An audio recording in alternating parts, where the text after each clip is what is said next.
Friends, welcome to my channel.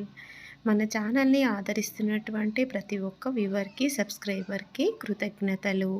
మన ఛానల్లో ఉన్నటువంటి ఫుడ్ రెసిపీస్కి మంచి కామెంట్స్ వస్తున్నాయి. ఈరోజు మనం ప్రిపేర్ చేసినటువంటి రెసిపీ తీయగా చల్ల చల్లగా అందరికీ నచ్చే విధంగా చాలా టేస్టీగా ఉంటుంది. శరీరానికి చలువ చేసేటువంటి ఈ పాయసము.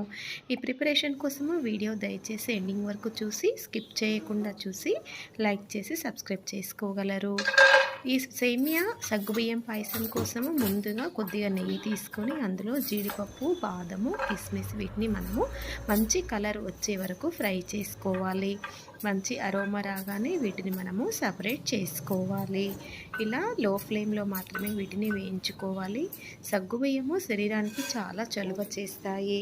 అదేవిధంగా ఒక కప్పు మనము ఏ కప్తోనైతే సేమియా తీసుకున్నామో అదే కప్పు క్వాంటిటీతో సగ్గుబియ్యం కూడా తీసుకోవాలన్నమాట. ఈ సగ్గుబియ్యంని కొద్దిగా అదే నెయ్యిలో కొద్దిగా వేయించుకుంటే మంచి కలర్ వచ్చేస్తుంది. పక్కన దించాక అదే సేమియా క్వాంటిటీతో ఈ సగ్గుబియ్యం కూడా మనము వేడి నీళ్ళలో ఉడికించుకోవాలి. ఇవి పూర్తిగా ఉడకకూడదు. సెమీగా ఉడికిన తర్వాతనే దీనిలో మనము ముందుగా ఫ్రై చేసుకున్నటువంటి ఆ సగ్గుబియ్యాన్ని ఇందులో యాడ్ చేసుకోవాలి. ముందుగా సగ్గుబియ్యము సెమీగా ఉడికిన తర్వాతనే ఈ యొక్క సేమియా యాడ్ చేసుకోవాలి. ఇలా ఒక 5-6 నిమిషాలలో ఇంకా కాస్త ఉడికిపోతుంది సగ్గుబియ్యము.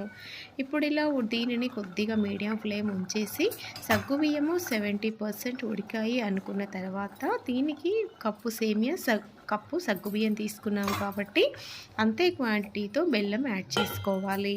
బెల్లం ముందుగా తురిమి పక్కన ఉంచుకోవాలి. ఇలా పూర్తిగా ఉడికిన తర్వాత సేమియా ఉడికిపోతుంది దాదాపుగా. ఇది కూడా సెమీగా. ఇప్పుడు మిల్క్ యాడ్ చేసుకోవాలి. మిల్క్ మీరు టేస్ట్ని బట్టి యాడ్ చేసుకోండి.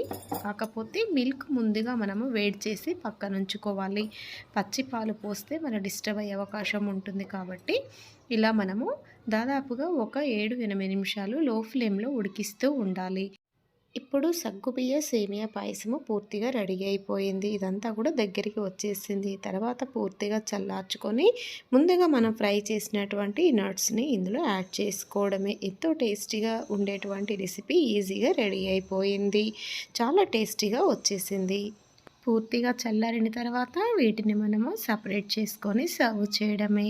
ఎంతో టేస్టీగా ఉండేటువంటి సగ్గుబియ్యం సేమియా పాయసము బెల్లంతో ప్రిపేర్ చేసాము. ఇప్పుడు పైన ఇంకా కాస్త ఈ జీడిపప్పు, కిస్మిస్ని మనం యాడ్ చేసుకుంటే సూపర్ టేస్టీగా ఉంటుంది. మీరే అంటారు ఎంతో టేస్టీగా ఉంది రెసిపీ అనేసి. ఇలా ప్రిపేర్ చేసుకుంటే సగ్గుబియ్యం బెల్లం పాయసంతో. ఫ్రెండ్స్, ఈ వీడియో మీకు నచ్చిందని అనుకుంటున్నాను. నచ్చితే please do like, share, subscribe.